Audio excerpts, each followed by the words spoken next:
Oh, hey everybody, it's Safi and Marco Dish Out on Movies, the only movie review show on YouTube to review movies in terms of food. And it's just Marco here once again, and I am here today to review Hannah and Her Sisters. Now, I know that this is kind of a surprise because, yesterday, Safi made a little video, like it was like a hostage video, and I just thought it would be really funny if I made a video called I'm leaving Woody Allen and it's Safi admitting, because I have been waiting for months to do these reviews, and yes, I have had some allergy, anxiety stuff up and down, and I just think it's because it's my room, because I've been shooting a short movie. And every time I go out to do that, I leave for the whole day, and I'm at a park, and I hardly have any anxiety or allergy problems at all. And that's in like a park. And so there definitely is some sort of a problem with my room, and it causes me to suffer on a daily basis. I mean, it's pretty funny because it's so not like how it was at my other house, which I don't even know. It's probably, I don't know. But anyways, I just thought it would be really funny if after Safi quit Woody Allen Week that I said, you know what, I don't give up, so I'm gonna do Woody Allen Week myself. And you know what else is funny? I'm going to be reviewing 5 movies all by myself because I don't know, I'm interested. I've been, trying to balance all these different projects that I've been working on and, trying to give each one a fresh, perspective. And right now I've really been on a kick on People Pleaser, which is like a vampire/romance movie, and it is going to be amazing. Yes. And I shot all these scenes with this actor and this actress in March, and just it's probably some of the worst footage that I've ever gotten. It's hard to even look at it. It's hard to even think about it, because just the whole thing just reeks of it just feels like an unseasoned chicken breast, and I hate it so badly. And so I've been kind of trying to study and really think with an analytical mindset about romance in movies and about kissing and all that kind of stuff, and just to see, because I've never been in a longer relationship in real life. So, I wouldn't really know about that stuff from experience. I just know about it from movies and from seeing it with other people that I see in real life. So I thought that it would be really helpful for me to watch some Woody Allen movies to see some good romance moments. And it's funny because I should have watched Hannah and Her Sisters. This is why my subconscious wanted me to watch this movie back in March. And this is what you have to do nowadays, because some actors, the ones that are really unprofessional and probably not going to go anywhere, they're very hesitant to do anything. They're hesitant about every single little detail because they think about it like it's real life. They don't think about it like they're creating fantasy, they're creating a movie. Everything is personal, everything is about their real life image, and so they just don't want to do anything. And so there's actually a scene at the ending of People Pleaser, and it is so much like the ending scene in Hannah and Her Sisters, the very last part. And it was funny because I was thinking to myself after that disastrous, stupid shoot where I wanted to just jump off a building every single day because of how frustrated I was. But I was thinking, I want to find the movie scene where you see a character approach his love interest and kiss her on the neck. And what do you know? In this movie, it ends with Woody Allen kissing, his love interest on the neck. Holly, that's the best character in the movie. Holly and Woody Allen. I was really glad too because I'll say this about the movie because this won't be a really long review. I mean, there's not really very much to talk about. It's just kind of basic soap opera drama, a lot of it. And that's another thing about Woody Allen's movies too so far is that I've realized that his movies, a lot of them, they feel like a series of skits. They feel like a series of skits that lightly connect together by the end. And at the end, you see, oh, this is what it was all about. And, it's all about these three sisters. You have Hannah, you have Holly, and then you have the other one. And the other one is the least interesting of the group because basically her whole story is that I don't even know. That's another thing about this movie is that I had trouble hearing it. Which is funny because, Woody Allen's whole story about, having the hearing loss, but it's because the actual video that I was watching, the volume I turned up the volume to max volume and still the voices were hard to hear. And so that was kind of funny. I thought that was kind of ironic. But, her character, she's with Max von Sydow, and he's an artist, I think, but she doesn't really like him, I guess. Her character, I mean, she's just really, really boring. I mean, she is really pretty, and that is a part of the story. The movie starts off with Michael Caine saying, oh my god, this woman is really sexy.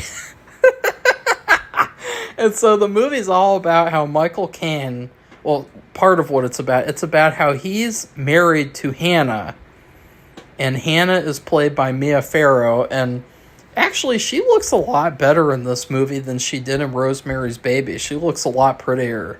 In Rosemary's Baby, I didn't like that little boy haircut that she had, I didn't like that. It didn't fit her. It didn't fit her personally. I think that she looks much better with this, wavy hair. But he's married to her, but he's not happy, or so it seems. And so he wants to have an affair with her sister, the other one. And so that's what their story is about. And that was my least favorite part of the movie. It felt like padding, and it just felt like a generic story. A lot of it just felt like, okay, you can kind of surmise what's going to happen based on every other romance movie that you've ever seen. I mean, there really wasn't any surprise. I mean, say what you will about Alice, but at least Alice, the plot and everything that happened, there were a lot of little twists and turns that it took. But with this story, it was very basic and bare minimum, and I wasn't a fan of it. I did like seeing Michael Caine. And another thing that I will say that I liked about the movie is that I loved how it began and ended on a Thanksgiving dinner party. I thought that was so fun, and it was so comforting and inviting. And actually, I'm just surprised that I actually kind of enjoyed this movie a little bit. Because, Safi was saying it's horrible, it's so boring, just like she did with Tomb of Ligeia. And it just figures, maybe it's because I'm a contrarian. Because, I watched this and I didn't expect to like it at all. And so maybe that's the reason why I liked it a little bit, is because I expected to just hate it. And I didn't really hate it. I thought it was okay / good. Let's see, what other stories were there? There was this kind of subplot about the sisters opening up a catering business. That doesn't really go anywhere interesting. And in fact, I thought that that could have been a more interesting plot to have followed, is like them, like, you know, throwing these parties or something and getting to know people. Like they met with this one architect guy.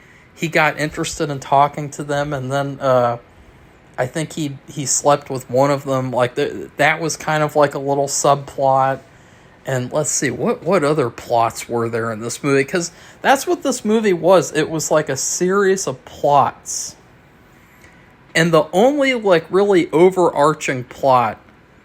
Well, there were two. Okay, because Michael Caine, he does realize by the end that he did love his wife, Hannah. And he didn't want to hurt her feelings and divorce her. And so at the end of the movie, he's like, you know what, like... I really do find this is the worst Michael Caine impression that has ever been done. But I really do think that the other sister is hot. But I am going to keep it in my pants. And I am only going to be with Mia Farrow. Because she's just so nice. That's his story. That's his character arc. Is that he goes from being like, oh yeah, Hannah's got a sister. He goes from that to, you know what? This is kind of sad, but I'm just going to stand here and have a drink and stare at this girl. Like, it is pretty awkward and it's pretty creepy just because they do end up sleeping together and then they part ways. But it just, you think about, like, if you did that in real life, like, it changes the dynamic forever. And so you just think about how, like, for the rest of their lives, like, that's going to always be in the back of their minds. And so that's kind of interesting, I guess. But, like, and that's kind of why I like this movie a little bit, is because it was very casual. And it was very much like just a casual, like, it felt like an approachable movie. You know, there's a lot of, especially romance movies, and they just feel so closed off and so much like chick flicks, or they feel like they're dramas, or they're so particular. But this movie actually felt like it was made to where, like, anyone basically could enjoy it, and that's why I really liked it, or I kind of liked it, is because I like the fact that it tried to touch everyone, which I think that Woody Allen, when he makes his movies, he likes to touch people, you know, and he likes to think about touching people. Hopefully not children anymore, or hopefully never children. Of course you would want your movies to touch children. It's just you wouldn't want Woody Allen's movies to touch children, because the children would never be the same again. But then again, if you really want movies to touch children in a very specific way and impact them forever, you really do want them to be changed forever, because you want the movies to just do it, to just, you know. And I know that whole rant was really I just wanted to, like, I don't know. Like, yeah. So just moving on from Woody Allen. Let's just not talk about Woody Allen. Let's just pretend like he doesn't exist.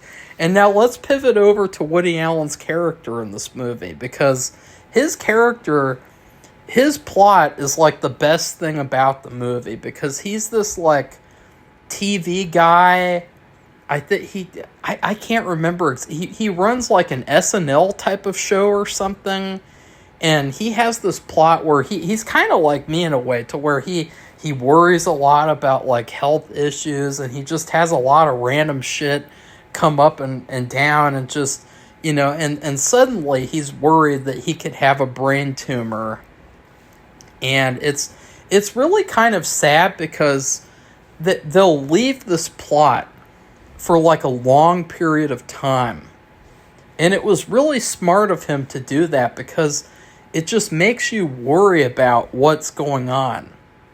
It makes you think about, in the back of your mind, you're like, okay, like, I'm watching all these other plots right now.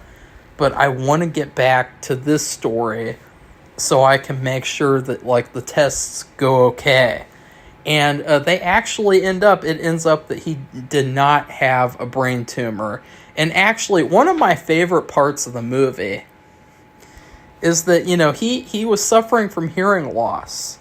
And he discovers, or we discover as the audience, he never realizes this, we discover that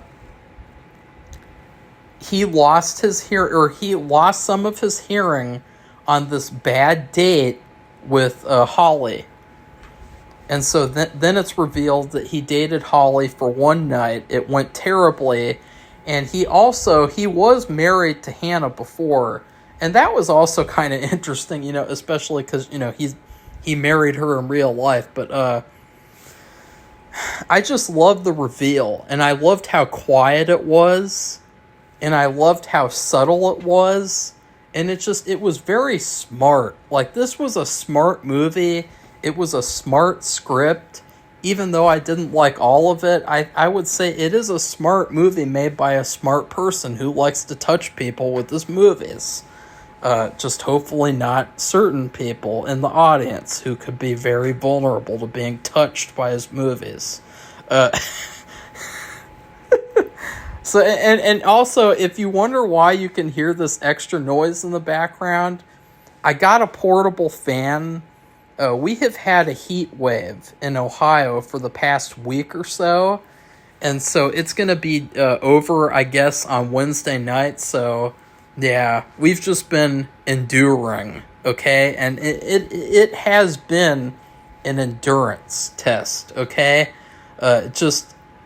I have, like, icy drinks almost every meal, and it's been... And another thing, too, is the fact that, like, I'm growing my beard back, and so my beard, I don't even like having a beard anymore. I gotta be honest, like, when I shaved it off, I felt younger, I felt better looking, and now that it's coming back, like, I have to keep it because I have to do these couple of movies where I have a beard, and I hate it. I wish that I could just shave it off and just do both of those movies without a beard, but I can't. So anyways, that's a sidetrack. But Woody Allen's character, he ends up, he's still worried about death, even though he found out that he doesn't have a brain tumor. So, of course, and that's what anxiety is that even after you've ruled out all the things to be worried about, you're still worried for some reason, and it's because your nervous system is flaring. It's just, it's like a cup of water and the water is spilling over. I think that's the best explanation that I've ever had for my anxiety, and it really makes sense, and it feels like that sometimes, and it feels like in order for it to go away, you just have to let it cool down. And but Woody Allen's characters, they never let it cool down. They're always just, like they're just all over the place. And so he tries to find like a religion so that he can like discover if there is a God or not. And this is the best part of the movie, is this ending part where he reunites with Holly. And he tells her this whole story of how he was going to kill himself, and then he discovered, like, wait a second, like, why would you want to do that? And, like, even if there isn't a God or an afterlife, like, maybe just the whole point of life is that you want to savor it and you want to have a fun time, you want to have a good experience getting touched by Woody Allen, and I mean Woody Allen's movies, and, it's just, and I just thought it was such a beautiful, like, monologue, and it was such a beautiful scene, and it was so heartwarming. And so I love the fact that they reunited, they got together, and it was such a happy ending because, like, these characters were a mess, like, especially Holly. She was like a drug addict too when she was first went on a date with Woody Allen, and at the end of the movie, she's pregnant. So that was another plot twist, was that earlier in the movie, Woody Allen got divorced with Hannah because he was supposedly infertile. And then at the end, he got the Holly pregnant. And I just thought it was such a fantastic ending. It was so good. And then I thought, wow, that movie wasn't really great, but it kind of was. Like, I just... It actually felt like a movie. It felt like a piece of art, and it felt like there were actual characters. There was an actual story. It didn't feel like it had any, like, color sucked out of it, like it just looked like a regular movie. And I liked it. I actually liked this movie. So, Safi, she quit, and as soon as she quit, I liked the first Woody Allen movie that I watched. Go figure. So I hope that you guys enjoyed this review, because it just kind of, I originally just wanted to do it as a joke. I just wanted to do like a video where I was like, hey everybody, I watched Hannah and Her Sisters, and I've been waiting all day for Safi to watch it and review it, and she won't do it. And I was just going to make a big joke out of it, but that's what happens, is that when you make a joke, things turn out really well. Or they turn out really interesting in different ways. In terms of food, since I compared my March filming shoot, which I know that I sound mean when I talk about that shoot, and I just think it's because, like, it really irritates me to waste so much time. And when I did that shoot, I wasted all that footage, all those hours, all that preparation on something that just, it did not work out at all. And it was so frustrating. And, so anyways, but I compared that movie shoot to an unseasoned chicken breast. So I want to say that this movie feels like a well-seasoned chicken breast with mashed potatoes, chicken gravy, and freshly cooked green beans. It's a light and refreshing dinner, and it's comforting, and it also tastes really good. And I'm actually kind of excited to watch the rest of the Woody Allen movies now. Safi, she can just sit around and watch Monk episodes. Because, that's another thing, guys, is that Safi, in her spare time, she is binge watching Monk episodes. So, yeah, I just think that's funny because, because I've been watching Monk recently, too. It's like, Monk is such a good show. You can just go back and rewatch it like at any time. And I am also watching some Psych episodes too. I do think that Monk is a lot better than Psych. I think that Psych, I don't know. I think that Monk was a little deeper and it was a little bit more adult, and I think that Psych was a little more sitcom-y, or it was a little more like procedural-y. Like it had this kind of feeling where, like, there was a story, but there wasn't very much thought put into the actual story of, like, the overarching story. It just kind of felt like they have this, like, light story. And I think that it's really unfortunate, because looking back, I think that Monk was such a better show. And but that was another tangent. But anyways, so please like this video and comment. And what did you think about Hannah and Her Sisters? Did you like the ending? Because, I mean, I was wanting to see a scene where something like that happened. And what do you know? It was in Hannah and Her Sisters. And I should have watched that movie in March, because I would have been directing in a completely different way. And I actually would have gotten some usable footage. And then please oh yeah, I already said please comment. I was almost going to say please come, but I didn't want to do that, especially in a Woody Allen video, in a Woody Allen review video. And then please subscribe to our channel if you'd like to see more honest movie reviews, and if you would like to continue to see my Woody Allen week while Safi sits around and watches Monk like a loser. So goodbye everybody, see you soon.